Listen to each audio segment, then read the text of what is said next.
Welcome to BasketballHeadzz Live.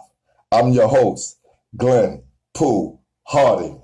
And tonight, we have a very special guest and a friend of the show. This basketball head started her career dominating the Catholic school scene before being named 1989 Gatorade's Player of the Year, making her the first female to do so in New York City.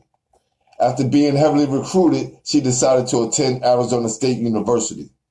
While at Arizona State, this basketball head suffered a few injuries that would set her back. Being the determined woman she is, she began to rehab and train smarter to get back to playing the game that she loves. When things didn't go as planned, she reverted back to plan A, education, and got her doctorate degree. While receiving her doctorate, this basketball head got her mind and her body right as she started to play professional football in the Professional Women's Football League. How ill is that? And she also boxed in the Golden Gloves. Now she runs her own physical therapist business called Mind Over Body Athletics. Help me welcome to the show, New York City legend and 1989 Gatorade Player of the Year, Dr. Laura Miele. And she's also an author. Y'all ready?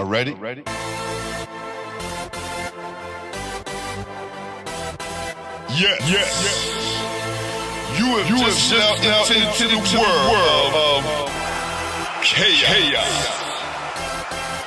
Where everybody goes hard. Come on. Go hard. Go hard. Go hard. Go hard. Go hard. Go hard. Or go home. Never back down. You gotta hold your own. Go hard. Go hard. Go hard. Go hard. Go hard. Go hard. East Coast. Go hard. West Coast. Go hard. Midwest. Go hard. Dirty. Hurry up, everybody. Get online, buy your tickets, cause the game about to start. What's up, Laura? What's going on? What's happening? Oh man, this is awesome. I'm glad to get you back on the show. Do this the right way, I'm glad I got to change up the intro a little bit because I got to say Dr. Laura Miele. Well, it's good to be back, that's for sure. Oh yeah, definitely. So you've been part of the show before. You know how this goes. Who introduced you to the game, Laura? Well, watching the Knicks, watching the New York Knicks back in the day, watching St. John's University. Nobody specifically introduced me to it. I guess my dad used to coach CYO, and he coached my brother. And I think just watching players all around me, watching my dad coach, I decided to, pick up a ball and start dribbling around a little bit. And that was it. And just pretty much just watching the game my whole life. It's all around you in New York, especially growing up in Queens. Yeah, and watching your brothers, usually girls stand aside. You actually wanted to get involved, right? That's right. You played with a lot of New York City greats. Let's just say that. I did. It's funny because I feel like I'm repeating myself since we had this interview again. So I'm trying to make sure that I remember a lot of the stuff we discussed, and I want to make sure that I do bring everything to the forefront, and not feel like, sometimes I'm like, did I just repeat myself? No, it's all good. But yeah, I did. I mean, I had the opportunity to play with a lot of different street ball legends, Conrad McRae, Rest in peace, Conrad. Conrad and he was my boy. Robert Phelps, I played with Lloyd Daniels back in the day. Lloyd was the bomb. I mean, I played in those Pro-Am tournaments, and Lloyd was lighting it up from half court. He was lit up, and he was lighting it up. Right. He no matter what he was doing and into, he was still hooping. So it was just Jamal Faulkner, I got to play with. So there's a lot of guys just all over Brooklyn, Queens, the city, that I got to play with. I used to play a lot in 118th and Lenox Ave. 113th, 136 and Malcolm X Boulevard. I don't remember the name of the park. Okay, Of okay. course, I played at Rucker before too. I played in the cage in the village because I had to make Right. sure I could, So Listen, the cage can be a little how can I say intimidating because it's so small and you don't realize how exciting the game can become once you're playing. So it's a difference when you're watching because you think, it'll be too small for you to maneuver. But once the game starts moving, trust me, I've been out there with 7-footers and guys that were huge, and we still got to play. that's right. But have you ever played in the basement of Riverside Church? I think, Yeah, I yeah. think once you played in the basement, You shoot uh, too high, it's yeah. gonna hit the ceiling. Definitely, you know, definitely. I think if you played in the basement of Riverside Church, that cage don't seem too small. Right, right, right. But no, I Wow. agree. I mean, there's a lot of energy at that park. So if you could go there and play and the guys pick you up, it's a pretty big deal. So I'm Yes. privileged. I had the opportunity to do a lot of that different stuff in the city when I was out there. What part of the city are you from? I'm from Queens, Elmhurst, Queens. Nice, nice, nice. And from there, you took off and went to Christ the King. That's Like, right. look, I had Deborah Mortley on a while back, and she was just talking about how you guys used to just pummel them like year after year after year until they got their weight up. And in all due respect, she was like, those girls can compete. But when we got in the level, it just felt good to finally reach that level because you guys just kept going after that. You know, Oh yeah. uh, how Yeah, was I your think. time there? Well, I believe that with a few other gals with me, I was a pioneer, because the Christ the King that we all see, with the Sue Bird and oh God, Charles, I can't remember her last name, and Shamika Holzpaw, and the big time Yes, players that came after me subsequently, you know, um, they changed the game a little bit. They did elevate it. I mean, we did also because we didn't lose a league game in like God 30 years. We didn't lose a game. When I played, we just got to be number one in the country, so it was a big deal. We took the state championship when I played. There was Margaret McEwen before me and Jill Cook, and they were the two All Americans who were there before me. And I remember just wanting to emulate them and be like them because I didn't even know you can get a basketball scholarship when I played. wow, Most of the girls at Christ the King were on scholarship, and they were invited to play, and I wasn't. I was going to go out. My brother and sister went to St. Francis Prep, and I didn't really want to go there. I didn't even right, know if I could make the team at Christ the King. I was intimidated, thinking, I don't know if I could, make the team. So I went and I tried out, and I made it. And then I saw these girls who were these all American basketball players. I didn't know anything about a scholarship. I just wanted the ball. It didn't matter, right. you know. And when I first played, the funny thing about it is, as a freshman, I was still growing and I was getting beat out a little bit, and I didn't like that so much. So I'd go home and I'd shovel the snow and the ice in the yard, and I'd go out there and practice. And then sometimes my dad would come out. He's like, "You're not taking your layups right. You're not, you need to be tough." He'd like throw me into the garage and like, "You need to get tough." And I was like, "All right." So yeah, Christ the King was crazy. Back then, Vinny Cannizaro was our coach. And Okay. I mean, the bench would be 15 large. There was not a girl on the bench that could not come in and just score. Mm, So you really had to work for your spot. It wasn't, one of those teams where there was a set five and then there were some girls on the bench and then only the five stayed in. Anything, if you did something wrong, you're coming out and someone's going to come in and play, maybe not exactly at your level, but can still hold their own. wow. Do you remember who you guys beat in the city championship, that state championship year? Oh yeah, St. Peter's. I, that year I hit a buzzer shot in the state championship in the semifinal. I was actually a junior, and I was ranked number 7 in the state. And yeah, there was it was one of those games where, man, I couldn't hit the ocean. I could not. I had a ton of assists, but it didn't matter. I threw the ball up and it didn't make a difference. I was not hitting that hoop. I don't know how many points I had in that game, maybe 6 or 8, I don't know. And there was a freshman. She was Darlene Starr. I'll never forget. She's coming down, and it was like seconds left on the clock, and it's overtime. Well, actually, yeah, it was overtime, and it was 42, maybe 40 or 42. I don't know. It was somewhere in the 40s, and she came down and she looked to shoot, and I'm like, I want the ball. You know, I was always a pressure cooker, and I was like, I want the ball. So I'm like, ball, give me the ball. And it's the only game that I have of me playing in high school or college. The only in video.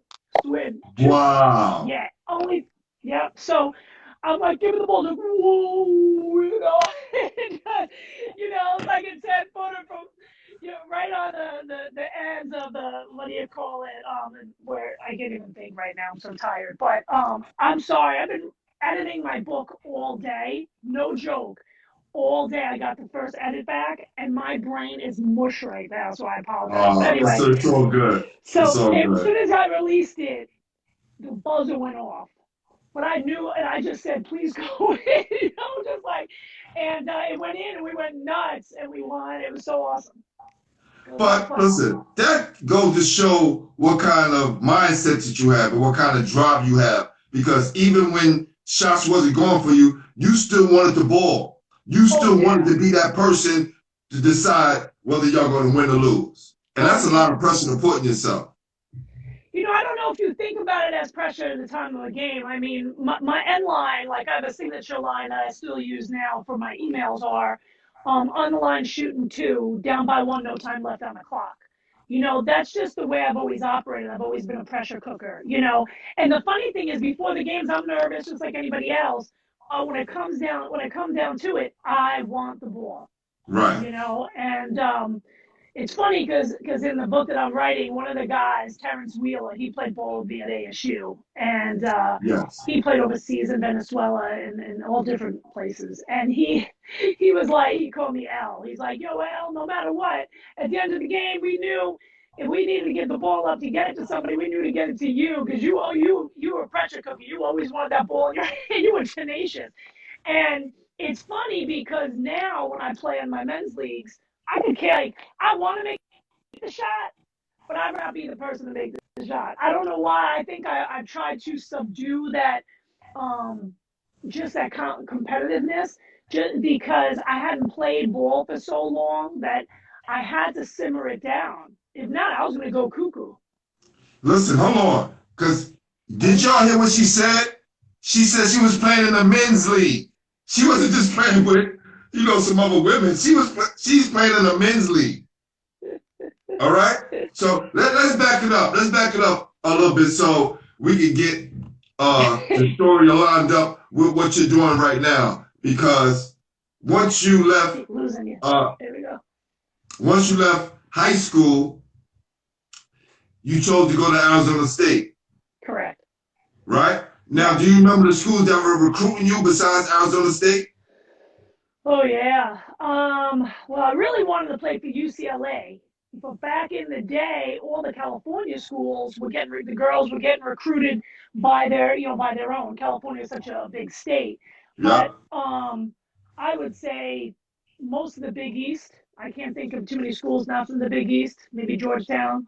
Right. Uh, I remember Duke, Wake Mm. Forest.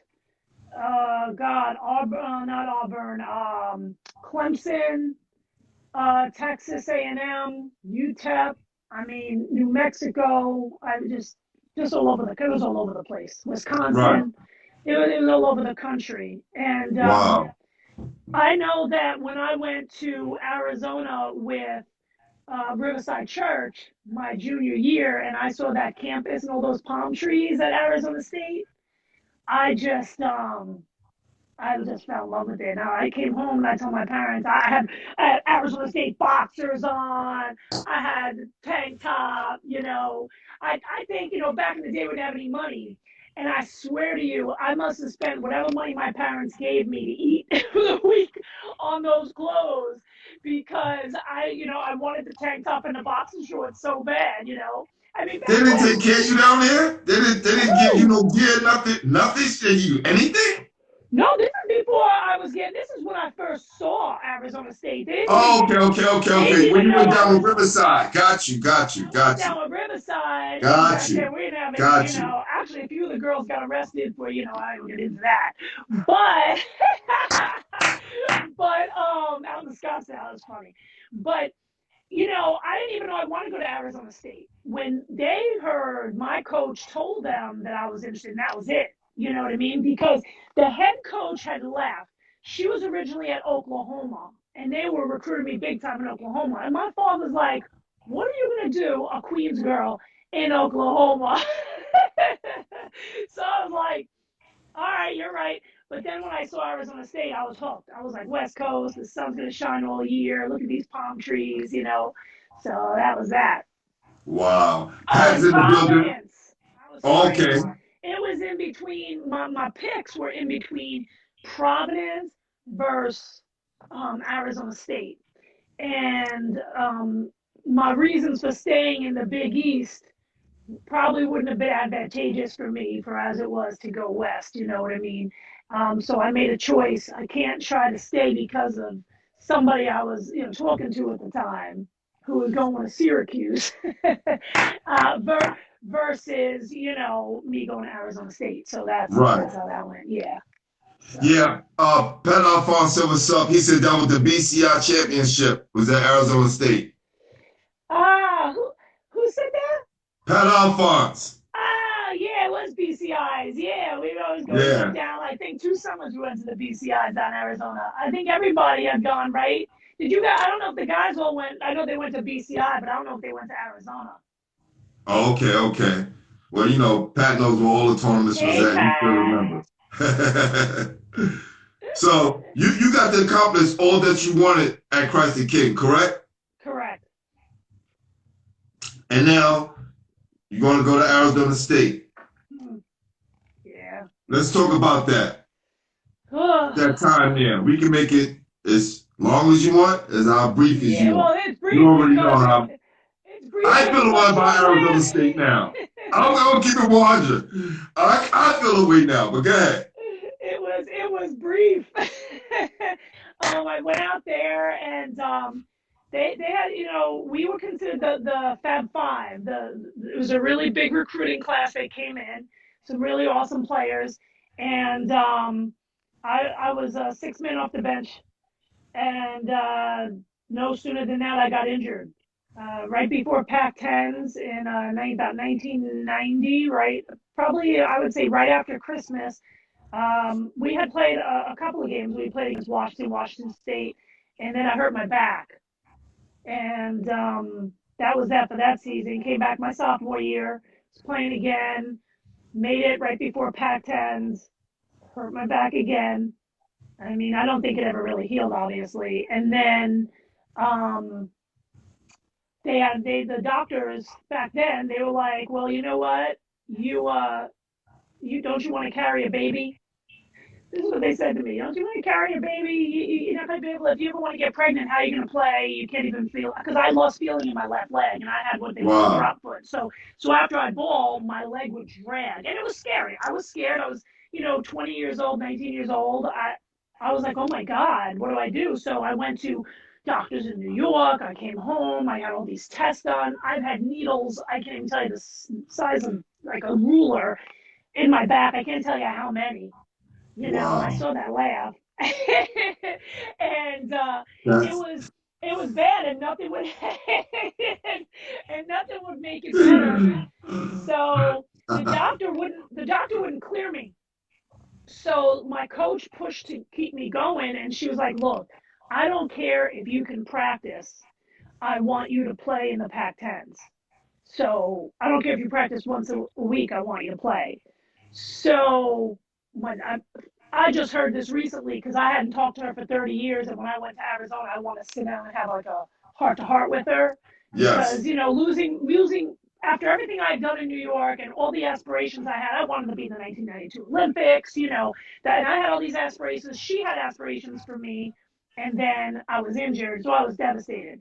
And I came and had a heart to heart with her, and she was like, I kept pushing for you to play, but your father called me up, and I guess my dad must have threatened her or something and said, I don't know what happened on that phone call.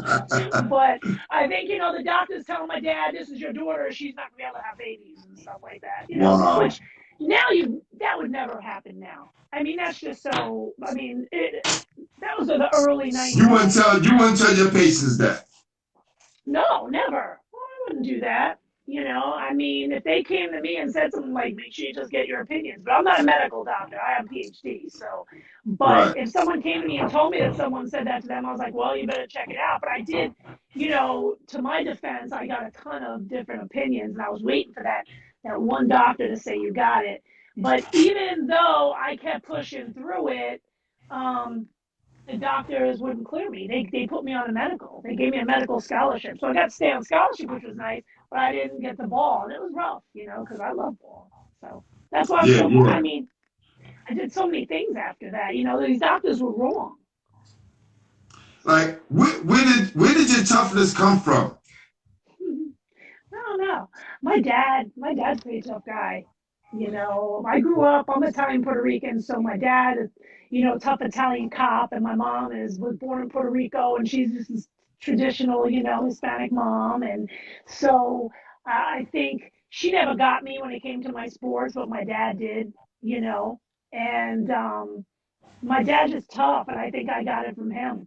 My mom's Yeah, tough because too, when you came Andre. home, Don't he get me jacked he wrong. jacked you up. He jacked you up and threw you into that Oh garage. yeah, yeah. And my mom would like yell at him, but my mom's tough too in her own way. Like my mom's the kind Gotcha. of woman you don't want to mess with either. But my dad was more like, growing up, it was like you come home and say, Dad, when I was a little girl, this girl said this or did that. And he'd say, well, did you punch her in the face?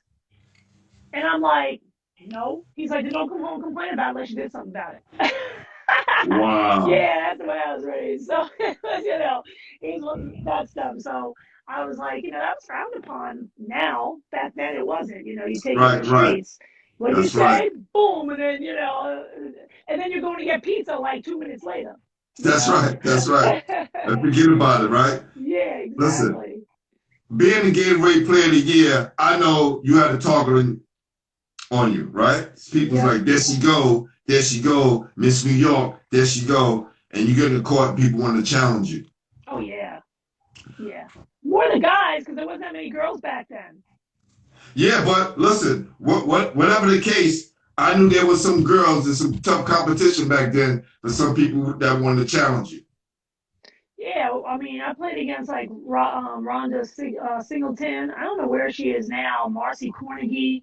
Me and Marcy played on Riverside together. Rhonda didn't. I don't know if Rhonda ever tried out, but those girls. There was another girl, Letitia. I can't remember her last name, but we go toe to toe. We actually would play against each other in like the one-on-one tournaments, stuff like that. But yeah, people would. A lot of the girls would. But what's funny is they talk stuff. And then once we played together, they saw that, I could play ball. So that everybody kind of just chilled. It would be, oh, yeah, let's see what she's got until they played with me. And then it was different. A lot of people, I heard the criticism when in 89, when I became the Gatorade Player of the Year, I was the number one player in the state.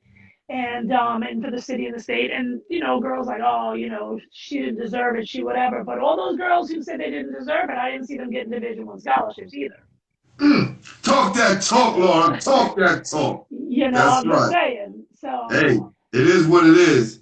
Now, who was that? Do you remember that person who asked you had to put a spanking to let them know, listen, I'm the number one in the state and you see who's I'm up? not gonna say any names. Is, Uh, is it in the book? If it's in the book, just tell them it's in the book, right? Tell them it's in the and book.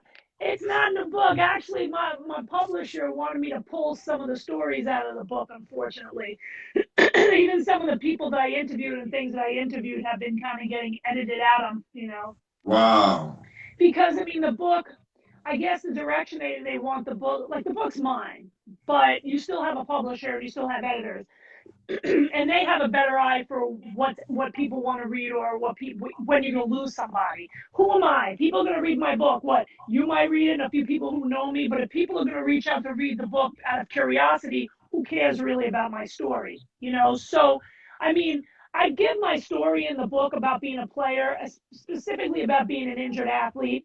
I talk about some bad stuff that happened to me when I was in high school, that have to do with one of the athletic directors who was a priest, and things I never spoke about before. It was bad and shouldn't have happened. And of course, it wasn't anything sexual. But I think what I allude to in my book is I was so scared to say anything because of the stuff that happened to me between this athletic director and myself that what if I was sexually abused back then? I was tough, but did he scare me to the point, because he threatened my scholarship. He was like, if Wow. yeah, he's like, if you do this and that, I'm going to take away your scholarship. I'm going to make sure you don't get your letters. I'm going to make sure this, that, and the other. So God, when I look back, I'm like, this guy, hopefully if he tried to sexually abuse me, I'd know to knock him out. But what if I didn't? Because I mean, the emotional and the mental abuse that he did to me. I mean, real quick, this guy would pull me out of class every day for about 6 months and tell me I was nothing. I didn't deserve this. When this is when I was a junior, I didn't deserve to score over the seniors because he had a favorite who was a senior, and I was starting to overshadow her, and he didn't like it. So I was like. So of course I didn't tell my father because my father would have choked the guy, priest or not, Yes. Right. So anyway, so the book goes into that, but then it goes into like different stories of different athletes. I interviewed a few different athletes.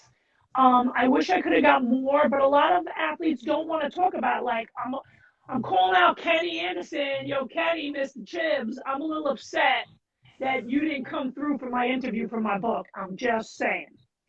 But Mm. some people don't want to speak about it. That's why my book's called, the psyche, the injured athlete, the unspoken truth. Some people don't want to speak about how much it hurt when you were injured and you changed your life because, we all play ball and we have all these talents and skills. We want to keep playing.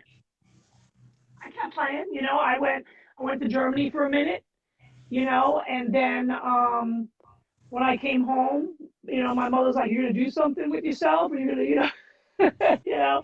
So I was a probation officer in my first life for a while, but I never stopped the love for ball, so I just started coaching and doing stuff, and then I went from another sport to another sport. Yeah, you coach multiple sports, I see. Yeah, Volleyball, basketball, you did a lot of basketball. things. Yeah. What that was this something that you wanted to do or you saw a need in that area that you feel like, you know what, I can help these kids in a different way? I think I always loved working with kids. I think as a young age, I always wanted to be a teacher and a coach when I was young. I Gotcha. mean, I coached in Gotcha. high school. I've coached softball and basketball in high school. And then when I was even in college, I used to like volunteer and in, Junior Olympics and different things. I had my own AAU team. I think that I just wanted to help kids, and I love working with kids from the street because I grew up with not too much, you know what I mean, and it was hard for me, I think, to work with kids who other than that, city kids. So I loved it because I felt like I contribute so much to them, and that I can teach them life skills that if their careers are ended or it doesn't take them where they want to go, there's other things that they want to do Right. because obviously what happened to me, I mean, I was lost. I mean, I think anybody if you love ball, you get this, you know what I mean, you put a ball in your Definitely. hand, Definitely. Definitely. I am so happy when there's a ball in my hand, or two places, a ball in my hand, or when I used to pitch because I was a pitcher too. Those are the things I love the most. But when I have a ball in my hand, even now, like before COVID hit, I was playing on, two, almost three men's leagues. I was playing on Sunday morning pickup. I was playing 3 times a week in on two men's leagues. I started playing out in Philly, which I was so happy about that because it was the fair. I mean, I was playing out here with with a whole bunch of white guys, predominantly like Jewish white guys, and not to say anything wrong with it, but I was so used to always playing with all my black friends that You was busting their ass and it was just too easy. Just tell it, Lauren. Tell it. I needed some better run. Let me say this. It was a little bit more of a quieter game. But the guys would try to hurt me too. Some of the guys, would they'd try to show me who they were. When I started playing in Philly, I feel like I got a little bit more respect from the guys in the city. I think they could tell that I balled and I could talk smack with the best of them. And it was, That's right. That's right. so, and I get into it. I mean, sometimes I forget I'm a woman and guys get stupid and, I almost want to go toe to toe, you know. And actually, it's a funny story. The first time, I never had like guys have to stand up for me when I balled before. And my boyfriend was playing the league with me just recently, right before COVID hit. And some guy set some really nasty screen on me, but it was in the backcourt, you know, where there was nobody playing at the time. He was just trying Right. to take me out. I That's probably it. I probably had 14 points already, on them because I was averaging between 14 and 16 in that league. So he came up and clocked me, and it just rattled me, and I lost it, and I went after him. That's right, because he hitting you on your back. Like that's that area. Yeah, I was like, what are you doing? You know what I mean? I went after him, and my boyfriend comes up, he's a big dude, he played football, and he's like, yo, that's my girlfriend, and I was like, I got so mad at him because I was like, it was so funny, I was like embarrassed because he was standing up for me, and all the guys on my team were like, Law, your man is showing you respect. He's watching out for you. And I'm That's like, I never had that before. I've had salute guys take to me out. him. I've That's had real. guys take me out at Hoffman Park. Take me out, undercut me because I used to clap the boards, and I had ups. Don't All get it right, all right, all twisted. right, all right. Just because I was 5'11" and I got a little of that, just because I have Italian in me doesn't mean I can't jump. Clap, but to hear somebody say I was clapping balls, that's like, that's classic right there. And I get up, I clap the boards, and some guy just took me out because I kept taking them. And my cousin was with me, he lifted me up, and so some big man picks me up. He's like, baby, you got a gash in your chin, he said to me. So I was like, my cousin takes his shirt off, and he's like, Law, you got a hole in your chin. You can see when I smile, I still got like lines because I got this huge gash on my chin. Wow. So I came back to classic. talk afterwards because, now I wanted to knock this guy out for taking me out. And all the guys, all my boys were like, don't worry, he won't come back to the park anymore, Law. Hey, they know. So, One time too many to have to blaze some hands in. yeah. So I played in Hoffman Park growing up. That's where I played in Queens. It's by Queens Center Mall. Okay. In Left Rack City, Lost Battalion Hall. And that's, I used to watch Kenny get trained over there. That's what I loved. That's how I got my handles, just from watching Kenny, actually. Kenny would have trainers, he'd have a ball in each hand. I don't think I could afford to have only one ball. I don't even know if I had a basketball, And before you start, Laura, that's so important, right? Because I was just talking to my guy about this. You gotta work them. No, the fact that a lot of us ballers didn't own a basketball. Oh, I know. Yeah. I never brought one to the court. And let me tell you now, there's like 6 of them in my garage because we will always have a ball in my house. And maybe that's right. But we're gonna have a ball. But yeah, we couldn't. And then my parents didn't really want me taking one to Hoffman Park because when my brother was growing up, he got robbed at knife point for his basketball. Wow. So they didn't want me taking a ball, because especially being a female, especially in Lost Battalion Hall, because I go, like I said, I played Lost Battalion, I'd watch Kenny, and they were training him, he was, whatever, and I was like, I'd absorb it. To this day, when I train my basketball players, I do so many of those drills just because I watched it. Because my dad, and I told you, my dad used to throw me into the garage and then say, Larry Bird can shoot with his left hand. You need to be able to shoot with your left hand. So, and now when I dribble, I actually look like I'm a left dominant player because I always go to the left side first. It's just a natural instinct. And my right hand isn't as strong ball handling wise, even though I shoot with my right. Laura, you know what we call that? When you shoot with your right hand and you dribble to make your move with your left hand, that left hand is called the boogie hand. And we got that from Pearl. We got that from Pearl. Yeah, is that what he said? Yeah. Pearl used to have the ball way out here, but he was right-handed, but kept the ball mostly in his left hand. I got a picture with Pearl and Bernard King back in the day when they were Christ the King. Yo, Yep. can you send me? Can you send me that, Laura, please? Yeah, I gotta A find it. copy? I will. I gotta find Yeah, it. It might be up appreciate in that. the. I got this like trunk full of stuff, but yeah, because things weren't digital back in the day. Right. Just take a picture, boom. Any old Yeah, articles, please. yeah. That'd be Oh, good. I have all that I got because I was thinking about putting them in my book, but when my publisher shot me down about putting them in my book, I was like, oh, all right, well, I guess I won't do that. Because I felt like if I was going to tell my story, at least I better prove that I did something. You know what you know what I That's mean? right. But it's That's right. okay because the book is really just trying to help athletes who get injured so they don't fall into a depression or anything like I did. I mean, I was messed up for a long time. It was hard.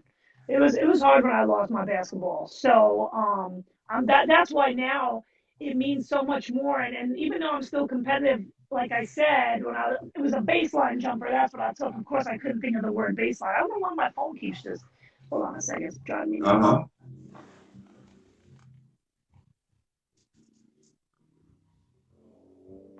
Amazing story. Amazing story. Good. Yep, y'all, we still here. We good. Yep. Still good. All right, yeah, I lost you on my. Yeah, so So finish up what you were saying.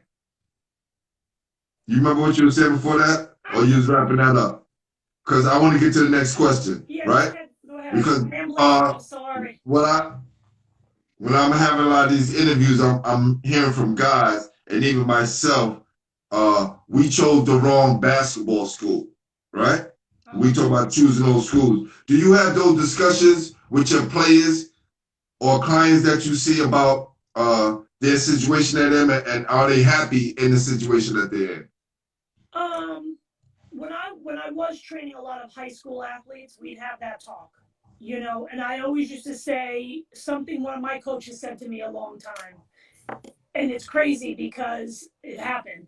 If he goes, if you were ever injured, there was two questions he asked. If you were ever injured, would you want to stay at that school? And you know what? I made a good choice. Do you want to be a big fish in a small pond? Somebody just called you, right? Somebody just called you. Hold on. Somebody just called you, right? What? So you gotta let me see if. Hello? Am I losing? No, we good. No. Your voice had went out because I know somebody just called you. All right, good. I'm like, I've been working this. I can work it a little bit now, so I'm good. We good. So those are the questions I ask, and I always try to tell them that just make sure it's somewhere you want to be. I think it's really important because nobody ever wants to think about their career ending, and I know that it sounds like a downer just to even bring it up. Nobody wants to talk about that, but the bottom line is you need to, because why are you going to school? Right, you're getting an opportunity that other players aren't going to get if you get to play, even if it's D3, D2, maybe your books are paid for, you're getting something. Make something out of it.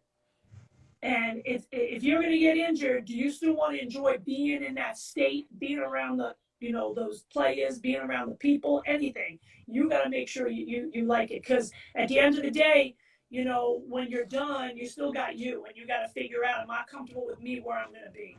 So.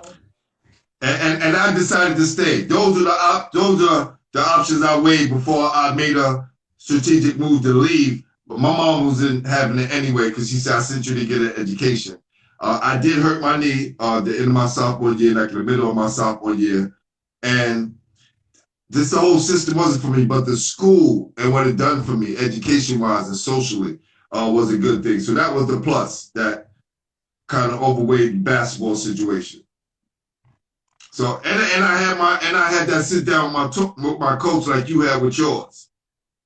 Oh, so I think kids or athletes, if they have something that's on their heart, you can always do it in a respectful way next time you see the person, to let them know your feelings while you were at that school and what you was going through. Oh, I think it's important. I think it's very cathartic. I think that when you are an athlete and you're in it with your coaches, I don't think kids today, but I think when we were being brought up, there was so much respect, like, for your elders. So you don't question Yeah. them, you don't ask them, you Yeah. don't say what you're feeling. Plus, you know, we were a little tough back then. You don't want to say, you don't really say what you're feeling, right? Now everybody just says whatever. My kids say anything, and you know, I'm teaching them to speak up for themselves. Right. Back then, I didn't know how to tell my coach, no, I want to play Pac-10s. I don't care what the doctor says. Can we fight it? You know, and I think back then, I didn't have the confidence to, and I think and it wasn't because I didn't have the confidence. I think my confidence was stripped when I went through that situation at the high school. Because, you know, when someone's telling you almost every day you're nothing, you're not going to do this, you're not going to do that, and you get this fear inside of you. Maybe that's why I became so tenacious and I was a pressure cooker. You know, sometimes people can go the other way, they cower and step away from it. Maybe the only way I can look at it is when you ask me that question now in hindsight, maybe I internalized what that person did to me, and I was able to say, I want that ball. You know what I mean? No matter what, I'm going to show this. I always had that attitude when people try to this day, when people try to push me down, I'm going to show them that I can do it. Don't tell me that I can't. You know? Wow. So, going through all the things that you went through, that made you go down the direction to get into like sports, fitness, and recreation. Correct. My first thing was I was going to be a physical therapist, so I studied exercise science. And then I was in physical therapy too long from being injured, so I kind of shied away from that. And then I became a phys ed teacher. And then I went for my master's in administration for education and all that stuff in education. And then I also wanted to do something with athletes to help them in sports psychology. I want to help athletes with, I work with athletes like if they're injured or if they have anxiety before a game, I help them with, you know, mental imagery, all that kind of stuff. So I was able, the great thing about becoming a phys ed teacher and then a coach, I was able to put everything together. So it's real cool. No, listen, you're definitely qualified to do this, overqualified, and even going through the experiences that you went through kind of will help you with the clients that you see, right? Because you learned from firsthand experiences some of the things that you went through, you can identify with that. So definitely, that's a good path that you're going down right now. Yeah. Well, that's one of my, I mean, that's one of my businesses that I have. I mean, my main business is something a little different, but yeah, I mean, Hustlers. It's my main business is something else, but you know.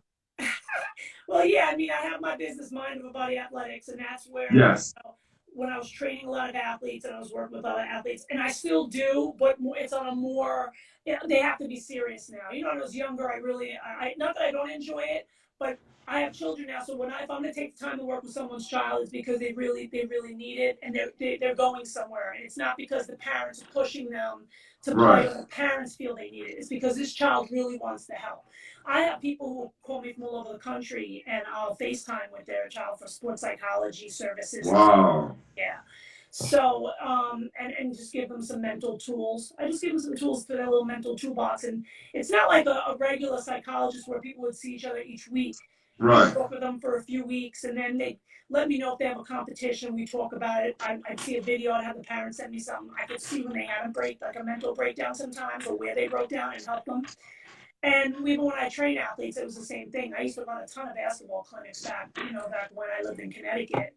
And I miss that, but I don't have the connections out here in Philly like I had when I was in Connecticut or New York or even Arizona to have a gym and that kind of stuff. But no, I definitely still do it. But no, my meat and potatoes is predominantly my sport, fitness, and recreation, my experting work, where I'm an expert witness. So if like you see CSI when you go to court, and I testify in trial. So if somebody is injured or killed in a sporting event or fitness facility, wow. Attorneys will retain me to, write a report or go do a site inspection, like at a trampoline park or in a gym or a fitness facility. And so that's what I do now, besides being a professor for like a few universities and stuff. Listen, are y'all hearing that? Are y'all hearing that, people? She's putting that education to work. I'm a little bit of a believe me, my student loans will tell you that too. They're like a mortgage. But I I'm like a little bit of a workaholic. I think from losing my basketball career, I feel like I always had to fill a void. You know, now I'm going a little cuckoo because I can't play ball with this COVID. You can't play ball. Right, I right. gained like all this weight. My fat was all. I look fat in this video. No, you don't. Not at all. Not at all. You good. You good. You know, I hit the COVID almost 20 at this point. I'm like, man, I better get out and start playing. I'm gonna hurt something or somebody when I play. If I fall on somebody. Wow. You know, I forgot to ask you a question, right? The James Major question, right? James Majors, who started at Bishop Lockland with the Seton Hall. Okay. He said when he was at Seton Hall, they got $5 for meal money, and they was playing in the Big East. $5? Thank you. Somebody. Yes, $5, Laura. Let me think. Hold on, I gotta think. In the early 90s, that might be accurate. No, it can't be accurate, Laura. I'm telling you, I was at Fairleigh Dickinson. There's no way that Fairleigh Dickinson basketball. Did you get a loot check? Excuse me? Did you get a loot check? We got a loot check. So. No, we're not talking about that. We're talking about when you go on a trip with your basketball team. Yeah. And they give you meal money. It's called meal money. No, you're right. You know what? I think is accurate. I don't remember getting more than $5 for meal money. What? And you know, you gotta remember we were females. It's not like it is now. Yeah, okay, true. But I'm hearing a lot of guys saying $5, $15. Listen, Laura, we go on a road trip. We had a bump back in the day. We take a road trip somewhere and we get on the plane, it's at least $350 in the envelope. And this is all legal, like, because this is part of the budget. My coach explained the whole thing to us about college basketball. Okay, let me give you an example. If Arizona State wants to play Fairleigh Dickinson, which is a smaller Division I school, right? Arizona will write out a check to Fairleigh Dickinson and pay them for travel expenses. Yes. Oh my God.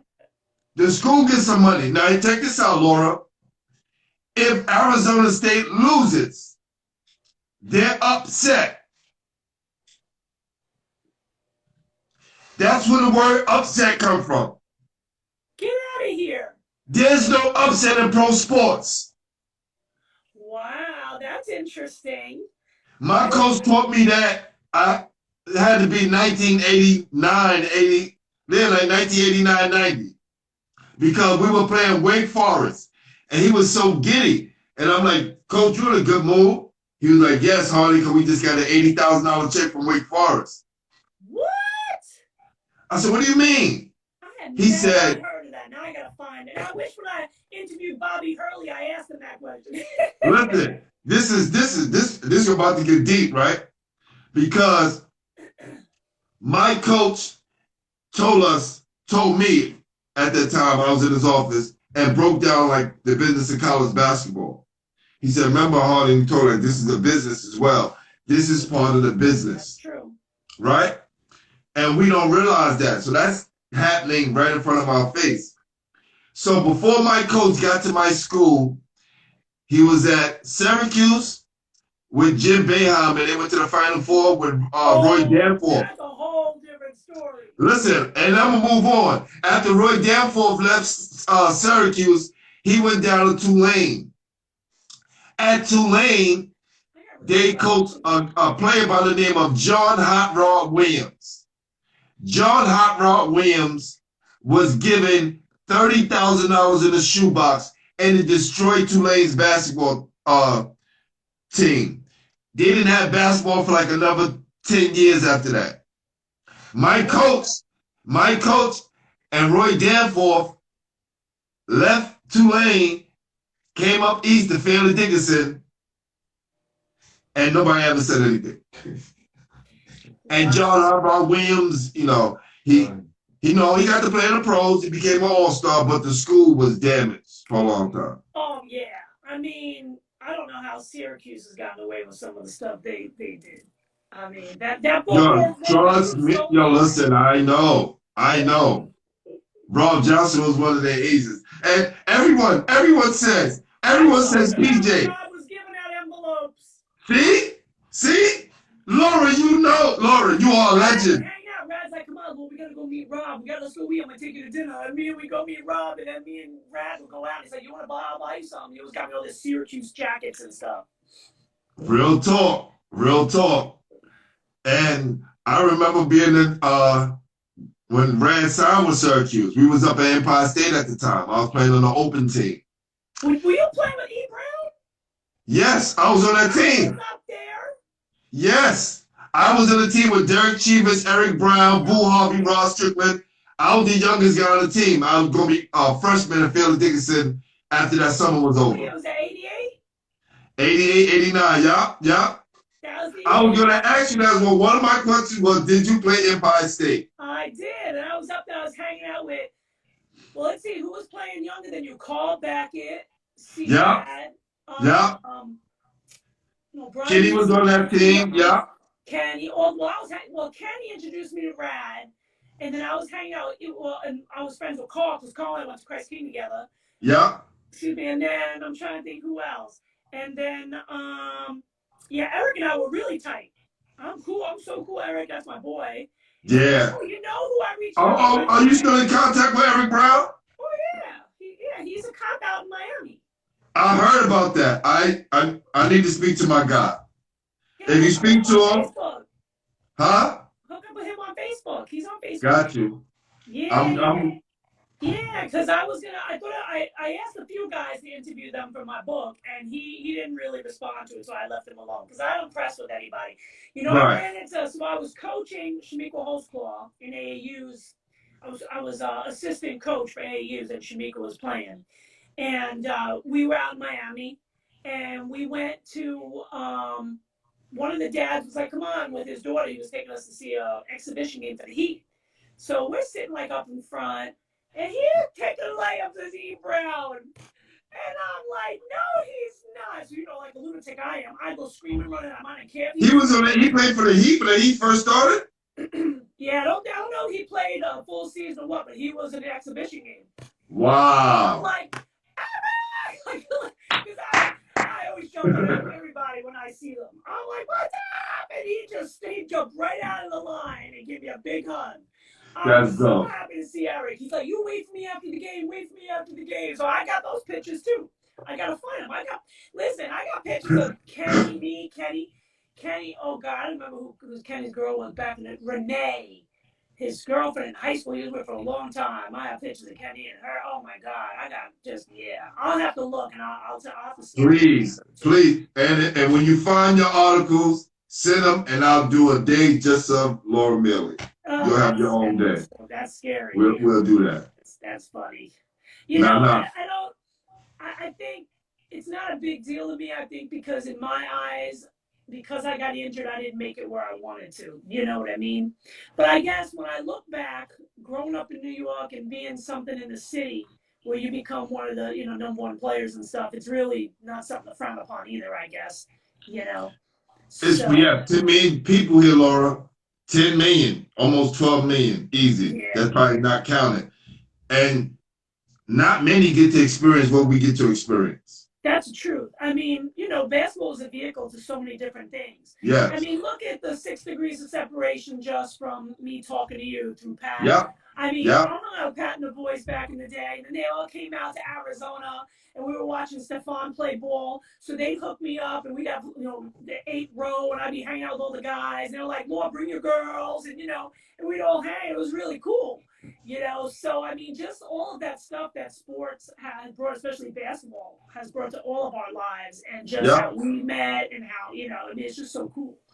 So I guess, yes, that's something you can't, bat an eye at, I guess.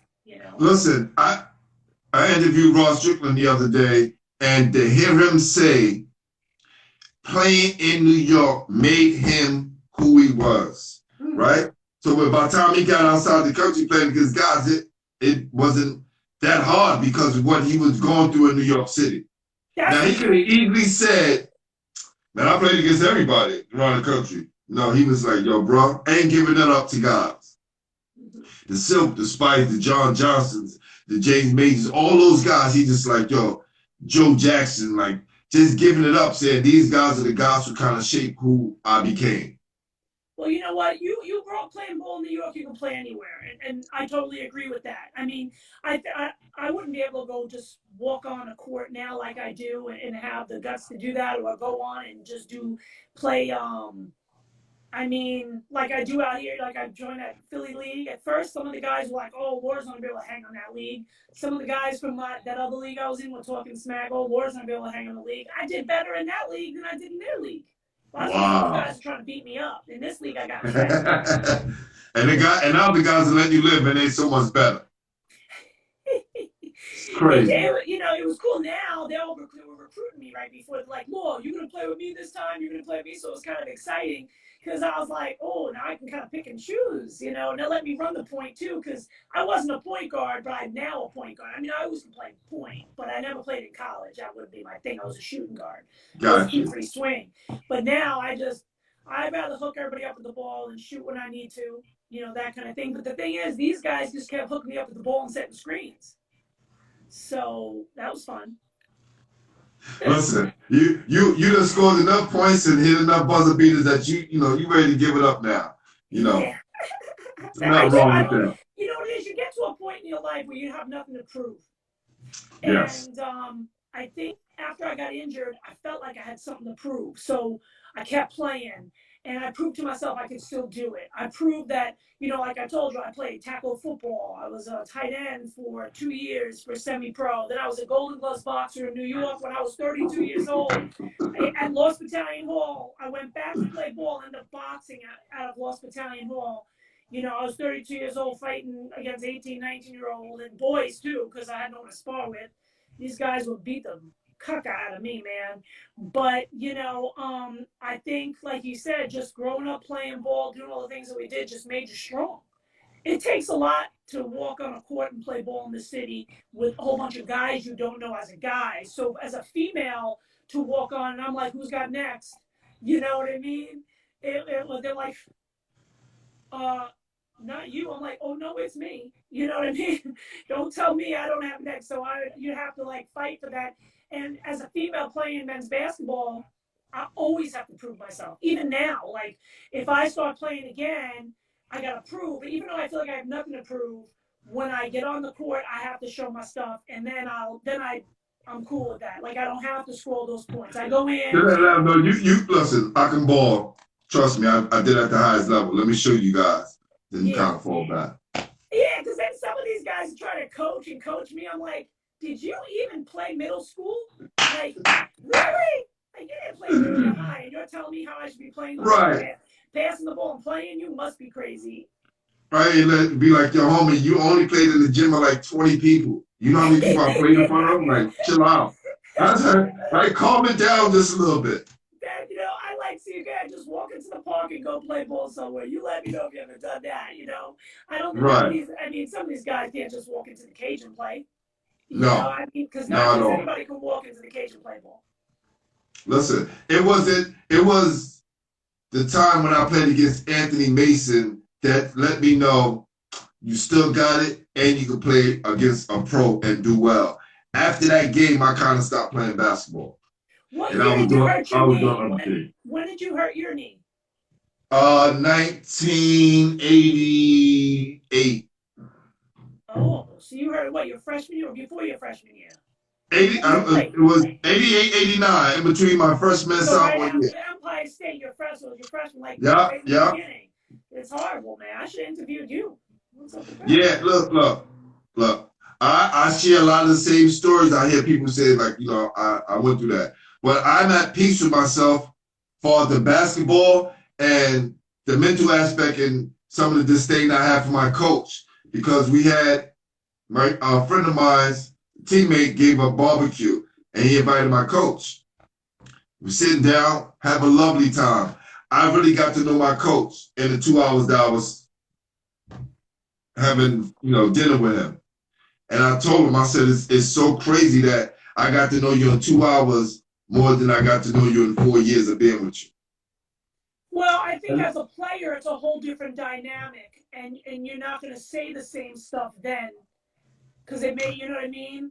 Well, Well, I wasn't a guy that kind of hold my tongue. I never was disrespectful. I kind of was made captain my sophomore year because I made everybody leave practice because what he was doing, and I didn't think his tactics was working. So now I was always able to speak my mind. But back then, I didn't want it to come off as hate and fiery, right? Yeah, sure. I was a little younger back then. So as I became older, I'm cool with myself now, right? I got more fiery as I got older. You know, so in discussing with him, it went well. But what I'm gonna do, Laura, we're gonna come back because it's running out. I'm gonna show you a new art piece. I think you're gonna like this one. Oh, nice. Let's see. Yes. He's so fast at that back there. He just rolls. Oh, he's the best. Trust me. So what So I'll we're do gonna is come back. I'll send you all that stuff. And I want to know, Stephen. Queens. We used to go out there and play with my guy Rebel and play all over Queens, man. Yes, Rev is my guy. Definitely, I'm gonna let him know you said what's up. Yeah, you gotta tell him. Because Definitely. He don't do social media. I've been trying to get Rebel on here. Every time I try to get him on here, he send me somebody else's number. All right, go ahead, get them on.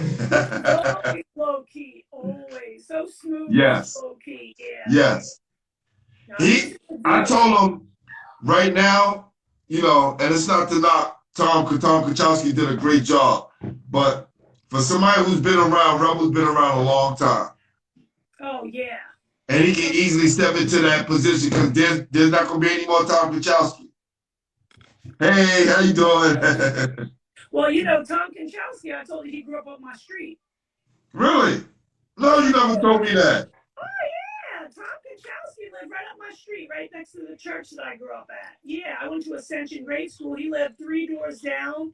Oh, yeah. He used to help me and give me advice on colleges and stuff like that, too. Oh, yeah.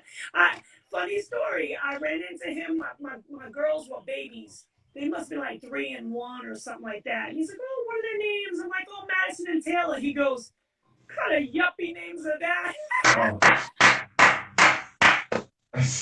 Yuppie names! Oh, wow, that's crazy. I love Tom. Oh, what a good man. Yeah.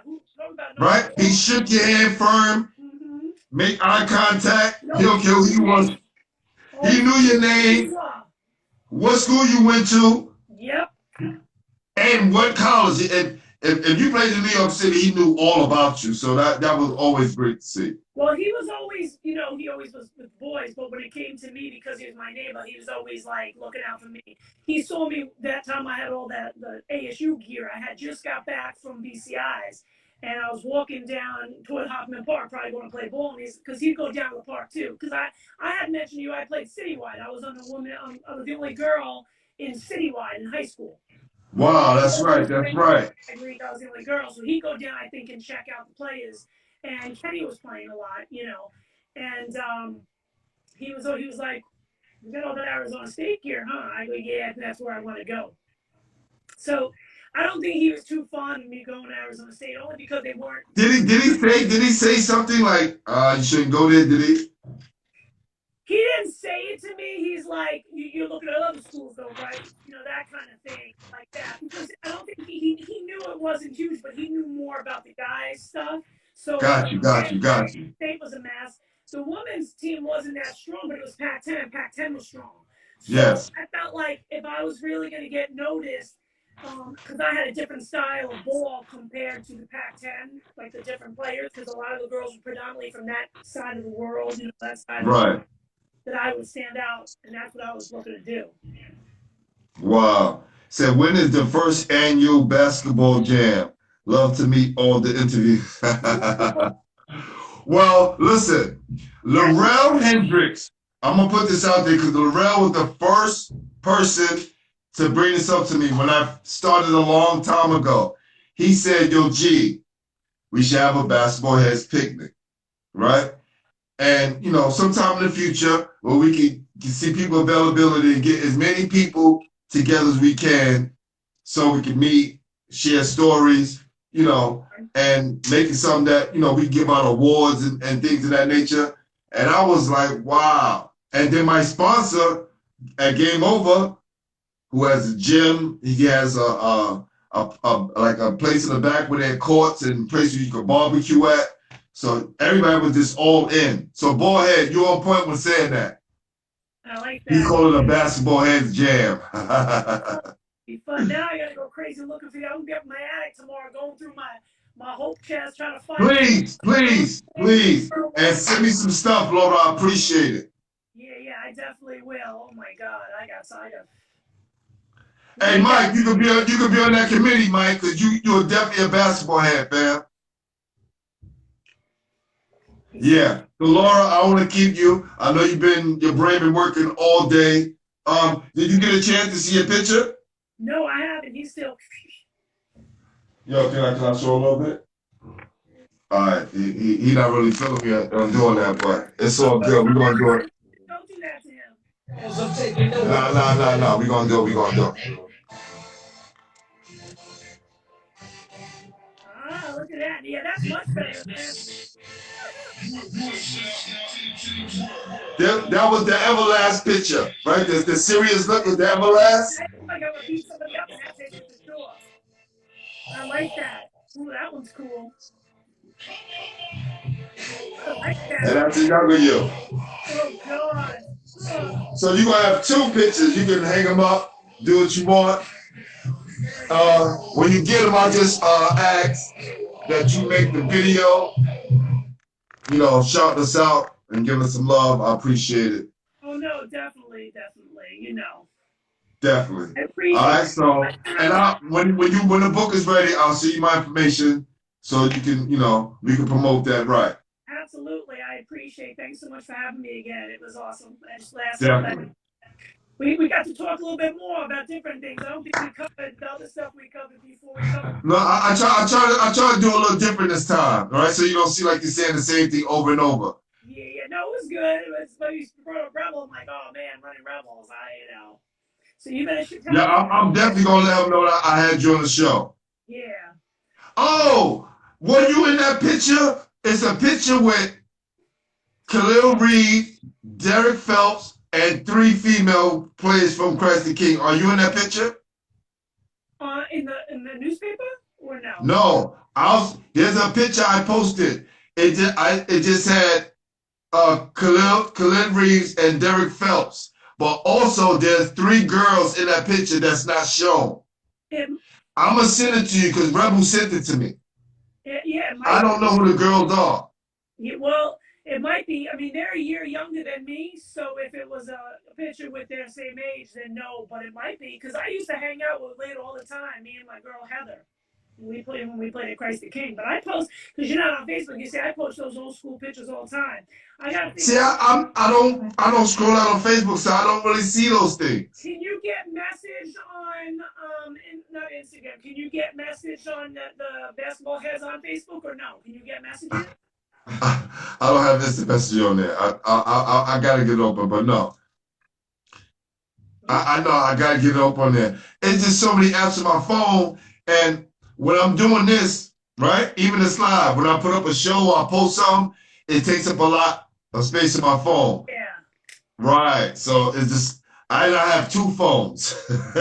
You need to get your sponsor to get you a nice computer or like a Mac Pro with like all these terabyte. Oh yeah, I'm staring at my Mac right now. So now what you said, so that way I could do my Instagram off my computer. That's what you said. Yeah, well, yeah, can't you get them? That's what I'm saying. Can't you get the stuff off your computer or no? Like, so how can I send? So you want me to send it through Instagram to you? Is that what you want? And I'll get it quicker. Okay. All right. Well, if you have an email, I'll send my email. You can send your email to me, and then I can do that too, just in case, Yeah, I'll definitely send my email, and I'll check it all the time. So that works as well. Yeah, that will work. Because then I'll look. I know I have quite a few stuff. I even have some of the guy stuff that I saved. Yes, please. Me and Rad were being, then Carl Beckett, Jamal Faulkner, because I play ball with Jamal, and I paid as well. So I have all of those paper clippings because they were my boys. I cut them too. Yeah, so.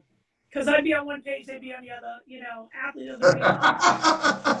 Oh, I got to save that. And I realized, looking back on the article that I saved that there were other write-ups on there as well that I never looked at up until now. And I was like, wow, these guys was putting some numbers. I remember this guy. Flip the page, you might see me on the page behind you. Yeah, fact. They're very true. Very true. Yeah. So Laura, let you go. Get out of here. Thanks so much. Remember, when that book drop, come back again, show people the cover, what it looks like, so we can get this book out there and get it promoted. Yeah, because you know what? What I want to do is I was telling my friends on Facebook too that I want to try to have a day that if anybody's interested in buying it, because I don't want to make people buy my book, but if people are interested, I'm going to say on this day, please buy it on this day. Because if everybody's if I have a big volume that day, then I can get that. Send it to me. I'll post it on my page. Make sure my partners post it on their page, and we can help you promote it. Cool. I want to get that volume that day and become the. Listen, I'm saying it again. We shoot for #1. Amazon bestsellers list. That's right. All right. Salute, homie. Yeah. Thanks. All right. Going to read an excerpt from Dr. Laura Miele's book, Psyche of the Injured Athlete. Check it out. For me, playing basketball was such a euphoric feeling. It fueled my inner fire. It took me to a happy place. No one could stop me or my desires to be the best.